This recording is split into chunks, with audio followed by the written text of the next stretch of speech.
Hello everyone. Hey, how you doing? Out riding my bike. It's a nice day. I'm out in the park, so might be a little noise in the background, but I hope you don't mind that. Forgive me if it is. But I wanted to kind of come back and talk about um, the Micaiah Bryant, you know, situation. Rest in peace again, young lady. But I wanted to come back and talk about it because I did a video and I got about over 100, views on it when the story first broke, pretty much. And I wanted to come back and talk about it because, again, I feel like, there's got to be some empathy for Micaiah, because one of the things is that she may have started out as a victim, and then by her having the knife, she became the perpetrator, where she lost her life, and now she's the victim. She's this deceased victim.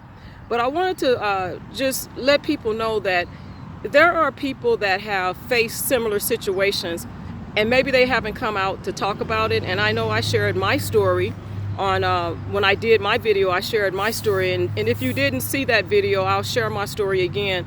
I was 17 at the time that this incident happened, and there was three teenagers, and I was a teenager, well, of course, and it was the sister and her older sister and her cousin.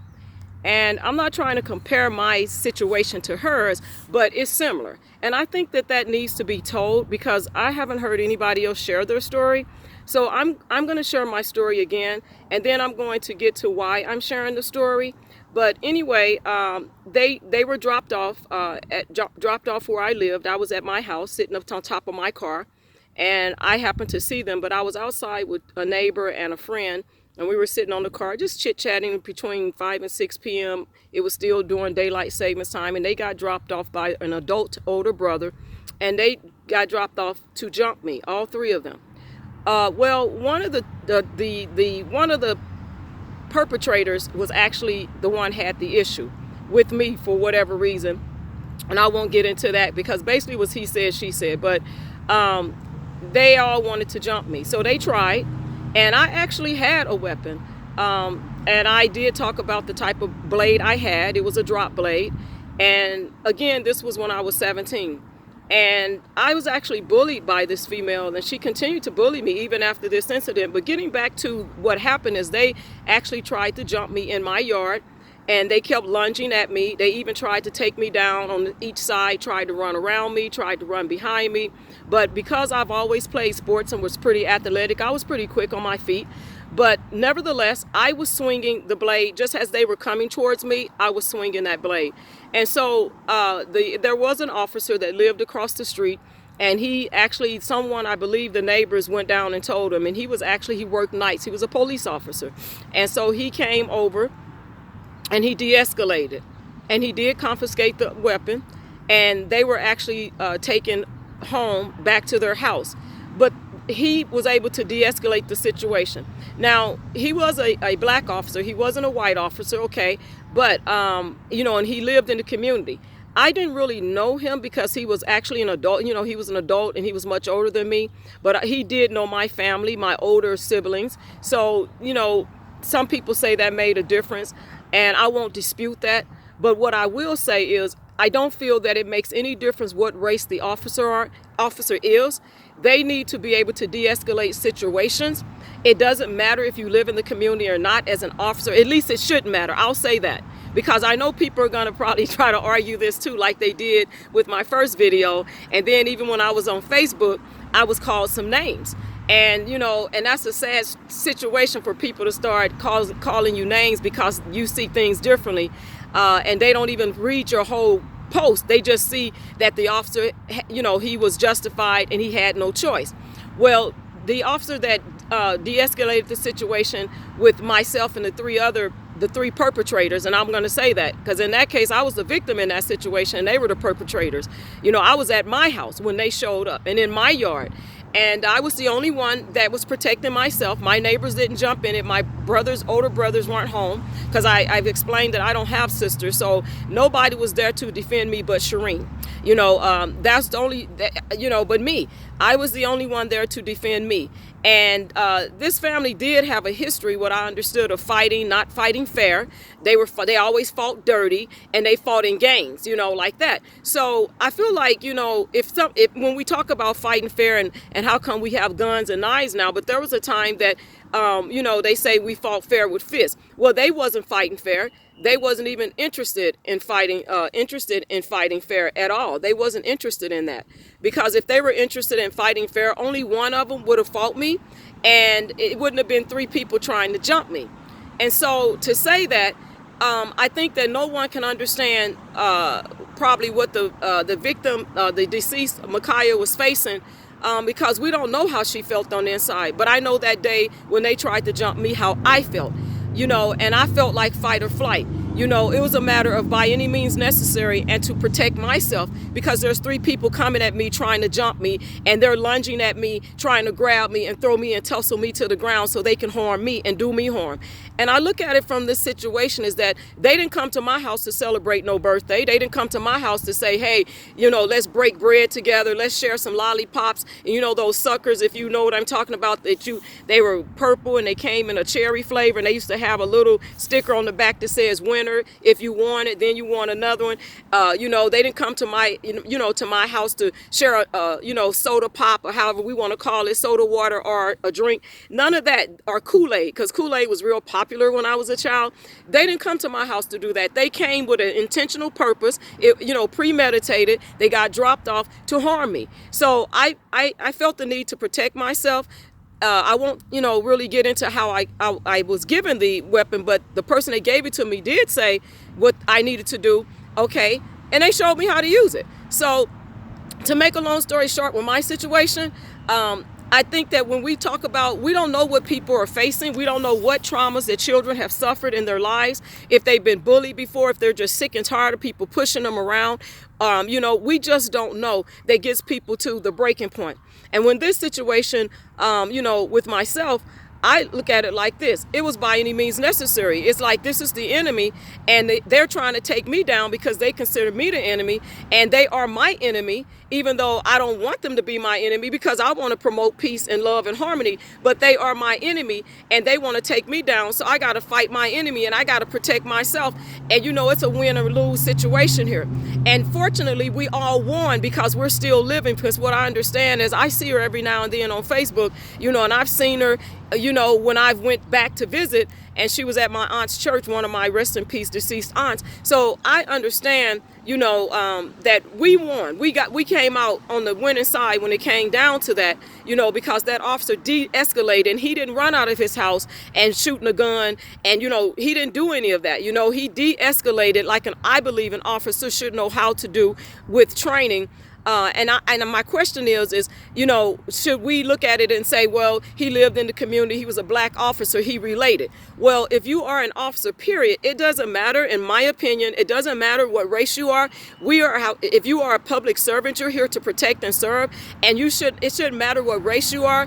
Even if you come into a community that you're unfamiliar with, it shouldn't matter what race they are. You should always do the best you can to preserve that perpetrator or suspects or victim's life. You should always do the best thing and the right thing by them as being a public servant, as a police officer or detective or a peace officer, whatever the term that is used, because there is also different terms that are used. So you should do the best you can. It shouldn't be about race. But unfortunately, in our society, it has been about race for so long with us as black people that we do become numb to what happens. We become numb. And then some of it is symbolism. It's symbolic. Well, it was the day of Derek Chauvin's trial. So, this incident happened on the same day. So some people are looking at it as, wow, it's a distraction. And some are looking at it as retaliation, because some people don't feel that Derek Chauvin should have got convicted. But I believe he should have got convicted. I do believe that. I won't take my stance back on that. But however, some people are saying, well, the officer did what he had to do, and I've seen different videos. I've seen several different videos, and I've listened to different perspectives because I like to hear other people's perspectives. I respect other people's opinions, and things like that. But I'm going to put some questions out there in the public mind, and I hope you don't mind. With all due respect, number one, we have to look at, let us look at it from this perspective. Do we know why those young women were there? Well, I heard that they were former foster children of the owner of the house, who was their former foster mom, and she was at work. So why were they at this? Why were they there if they didn't live there anymore? If they didn't reside there anymore, why were they there? That's one of the questions we could look at. Why were they there? Number two, did they have an open door policy where the foster mom, their former foster mom, if that's the case, allegedly told them they could come over anytime, whether she was home or not? Why were they there? Number three, if you don't live there anymore and you show up, why do you feel the need to start bossing someone around and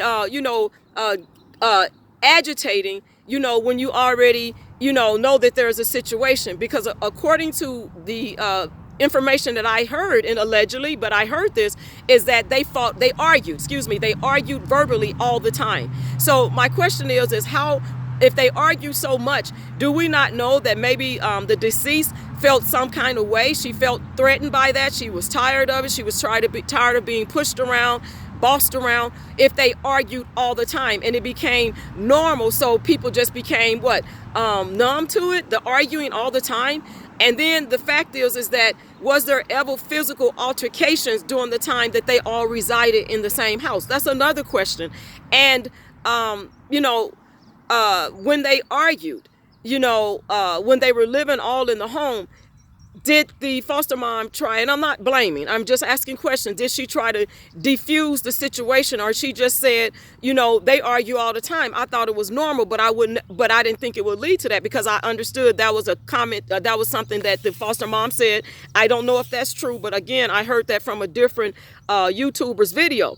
So with that being said, if two people show up at the house that you reside in, and maybe you felt like, wow, they're finally gone, I can have some peace, and so they show up, and one of them is giving you a hard time, or maybe two of them was giving you a hard time, giving the person a hard time, and start bossing and ordering them around. What made Micaiah feel threatened? What made her feel so threatened that she had to get a weapon? And it was a knife, of course. What made her feel like she was threatened to the point where she felt like she had to get a knife to protect herself? There is a lot of unanswered questions that we'll probably never know the answers to. But at the end of the day, I look at and I empathize with the deceased, Micaiah, because I'm not sure exactly what she was facing as far as what transpired before she was, killed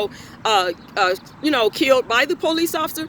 But I'm sure she was facing some type of fear or something that she felt she needed to defend herself, because I know how I felt when they showed up to jump me. 3 women, and they were all bigger than me. As a matter of fact, they were all taller than me, bigger than me. One of them might have been a little taller than me, but the other 2 sisters were definitely taller than me, and wanted to fight. So when I look at that situation, I reflect back, because it resonated with me when I first learned of the incident. It resonated a lot with me, and I've had conversations with some close family members about this situation, like I said, and even on Facebook, where I was called names and stuff like that, and I don't know the law and all those things. But at the end of the day, I still feel that no, I don't feel that the non-colored people get the same treatment when it comes down to compassion and empathy when there is something like a situation as serious as we see what was going on. Then I hear people saying, well, I would never do it that way. I would never act that way. I would never get a weapon to harm anyone. People can say that, but they don't know what they're going to do when they're facing, when they're facing a situation where they're afraid and there's 2 or 3 or more trying to jump you. You don't know what you're going to do, how you're going to act to protect yourself, because it is fight or flight. If you get it, you're going to get either in the flight mode to run, or you're going to get in the fight mode to protect yourself at every cost by any means necessary. So, people can say, well, she had a knife and she was trying to stab these other 2 females.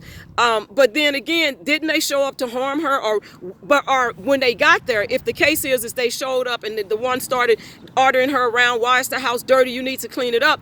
But their intentions wasn't good if you ask me, even if you start ordering her around, what were your intentions to order her around? If you all argued and fought, all the time in the past when they resided there, then what was your intentions? If you knew that, then why would you even provoke someone to that situation? And she, as the younger one, from what I understand, she, she felt threatened. So what would make her feel threatened? So I believe that they all need to, there should be a thorough investigation, and I think everyone involved should be questioned. They should be questioned, and they should be held accountable. The two young women that came there, what was their reason for being there? Why did they show up? Why did they feel the need to have any type of conversation with the deceased? Did they have an open door policy to just show up? What was their intentions of being there? And what do they, what is their take on what led Micaiah, to go get the knife? I mean, did she just go get it? Did she always have it? Did they lunge at her? Did they try to fight her and she felt the need to get a knife? I mean, there's a lot of unanswered questions, and unfortunately she had to, lose her life over it. But I think that everyone involved in that situation needs to be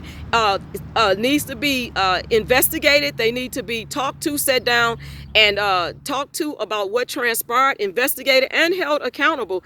And I also understood there was a witness when I saw the video of the aunt. I believe she was the aunt. She said she was speaking, and she said that well, she didn't say that, but it was a young man. It was a man in the video, and he stated that someone told him that they saw it from the beginning to the end. And I would say probably outside they saw it from the beginning to the end is what I understood. I could be wrong, but from what I understood is that they saw it from the beginning to the end. The person that was speaking, it was a black African-American man, and he said there was a witness that told him that he saw it from the beginning to the end. But we don't know if anyone was in the house recording, what might have took place and transpired in the house that led to, it coming outside, and everything like that. But again, those two females, they came there to do harm. And then I hear that they say, well, if it was my daughter and facing that situation where the perpetrator had a knife, that I would want the officer or the cop to waste that person to protect my child, or to save my daughter, to save my child. Well, look at it from this perspective too. And I'm just saying, look at it from this perspective. I'm not trying to change or convince anybody that the officer, was or wasn't justified. I believe that something different could have happened there. I still say that, being all the killings that I've seen, with the killings and the patience that they have, but yet and still our black people tend to continue to be killed and slaughtered or murdered at the hands of these WSs, as they call it, white race soldiers. But what if it was you or your child that had to defend themselves? Would you feel like they needed to defend themselves? Will you feel justified, even though you may not want your child to have a weapon to harm anyone? Because I don't want to see anyone hurt, and I'm sure a lot of people, we have don't want to see people killed and hurt, because we see enough of that in our own community with our own race. But at the end of the day, what do you teach your children? Do you teach them to defend themselves? Do you teach them by any means necessary, or do you teach them to just stand there and take it and cry? When I think about raising my son, I didn't want him to fight because of all the bullying that I suffered as a child, and I didn't want that. But when he started being bullied and coming home crying, I told him, you have to protect yourself. We talked to the school, they're not doing anything. And my son did. He took matters in his own hand, and he punched the kid pretty hard, and then they wanted to call and say, oh, well, your son said that y'all told him to fight. No, we told him to protect himself. So how many parents out here are teaching their children that they should protect themselves? You try to go to the school, you talk to them about the bullying and about what's going on. And I'm not saying that's what happened in a Micaiah's case, but I'm using an example. So how many parents teach their children to protect themselves?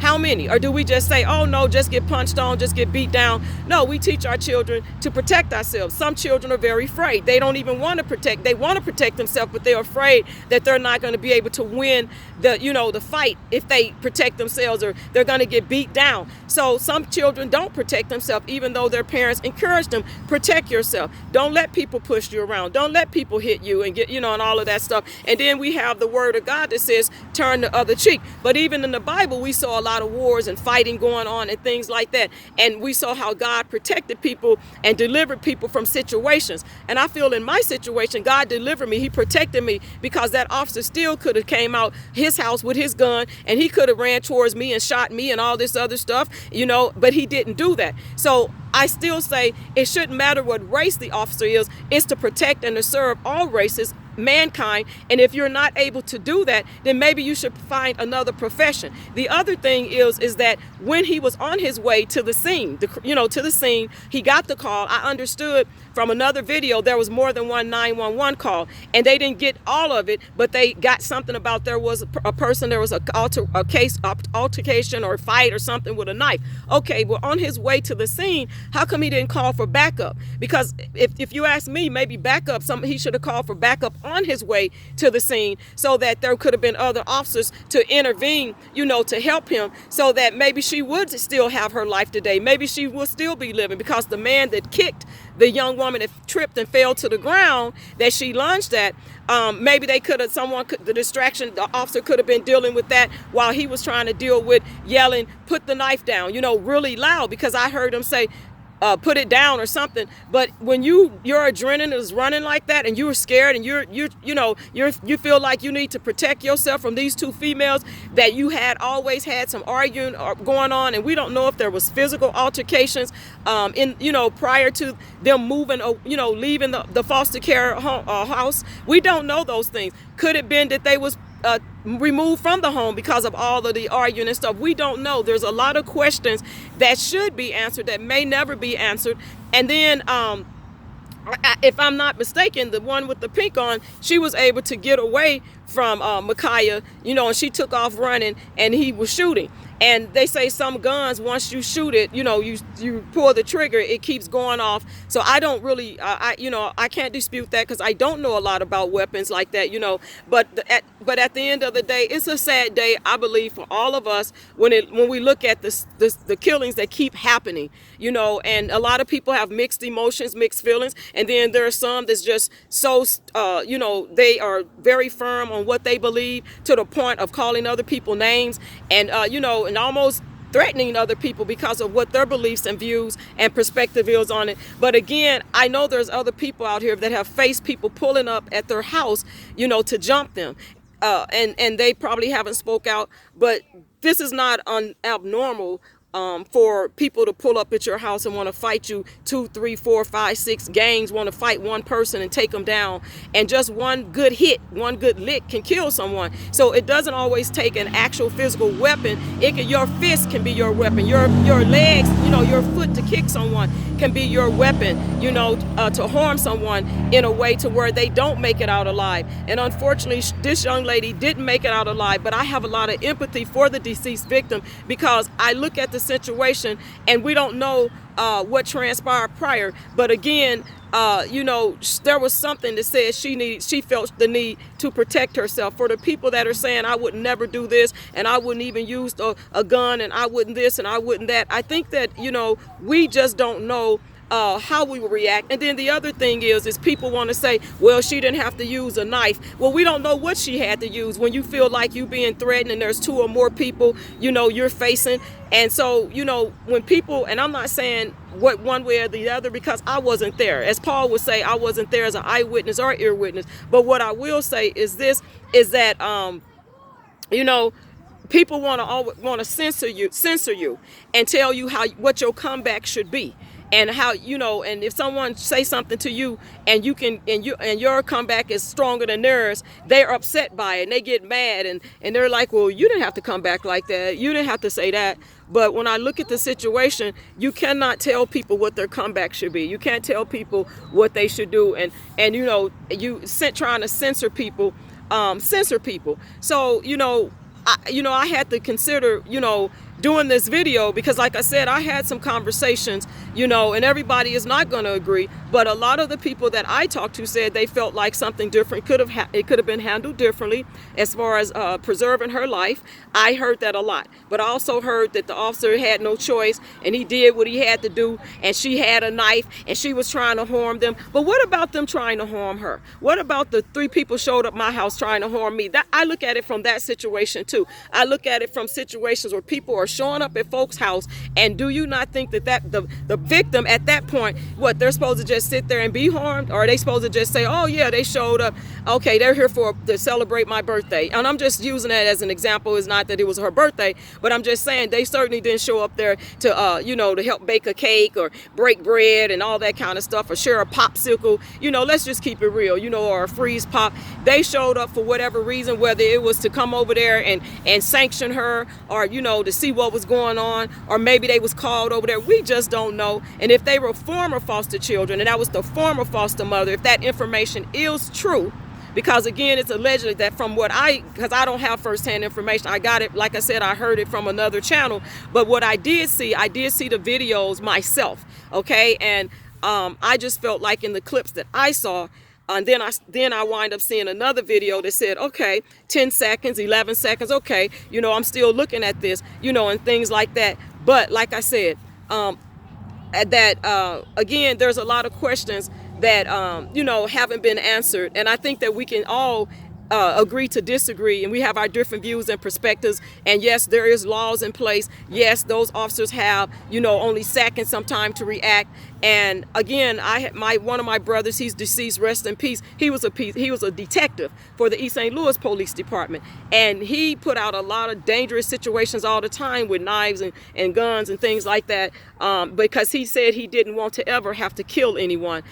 He did say that. And in his profession, he saw children that had been killed and placed in a wash machine and a dryer at 2 and 3 years old, and that they cut a baby out of a woman's stomach, things like that. So he didn't feel that he wanted to ever have to kill anyone. So he always tried to preserve the perpetrator's life by doing everything he could to de-escalate a situation. And it didn't matter what race they were, and so we look at race a lot of times, and and we see these color lines so many times. But God loves everybody, and he doesn't want to see people harmed or perish. He doesn't want to see people die, and this is what we're facing. And I always have to believe and hope that God still loves us, even in spite of everything that's going on.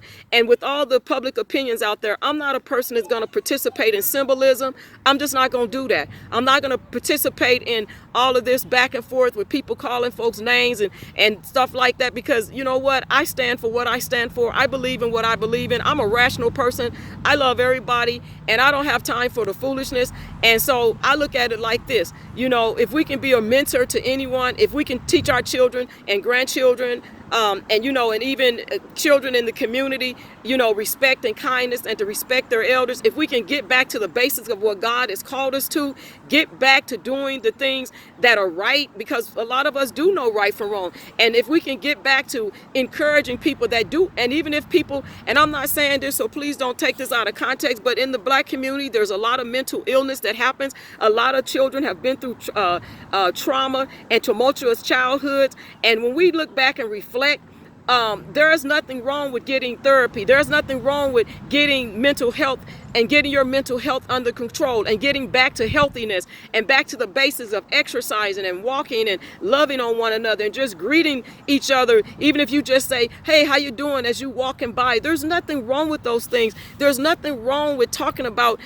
things that are uplifting and encouraging. This can all be a teaching moment and a teaching lesson for all of us when we look back on this. But we cannot let this be brushed up under the rug or swept up under the rug. There are people that do need to be held accountable in this situation. And so I'm going to end this live. I don't want to take up too much of you guys' time, but I thank you for tuning in, and I thank you for the ones that are going to watch this video. Please, if you do, you can share the video, like the video, thumbs it down. I had people to thumbs down my other one. Like it or share it, thumbs it down, and subscribe to the channel if you're not a subscriber. But just kind of reflect on some of those questions, man. If you've made up your mind, just kind of reflect on some of those questions, because I have empathy. And like I said, just to keep seeing another Black person, taken down, it's really hard to keep seeing that. And then on top of it, it's hard to keep seeing our Black men just being incarcerated and allegations made against them, false allegations, and it's just a lot. So my prayers is with everyone out here that's going through some things. My prayers are with all the YouTubers and bloggers that are doing great content. You know, my prayers is with families that are losing loved ones. My prayer is for the people of this world to turn away from, you know, sin, and to turn back to Christ, and to start considering your neighbors and considering one another. You know, we have to get back to valuing lives and not sit here and become numb because we've seen the killing so much. And we can't get to this symbolism to where it's so symbolic that we just forget that life matters. Jesus, he said our life mattered. That's why he gave up our life. Gave up his life and died on the cross for our sins, because our life mattered to him. He paid a big penalty. And we have got to think about our life and other people's lives, that it does matter. And even if we don't like other, I don't know, just our lives matter. I'll say that, you know, I don't want to mess it up, but our lives matter. We got to get back to the basics of knowing that our lives matter, and cultural obligation, and teaching back to the basics of love and respect and peace and harmony in this world. We just got to get back to that, my people. But I thank you for tuning in, and I'm going to end this live. So God bless and peace out.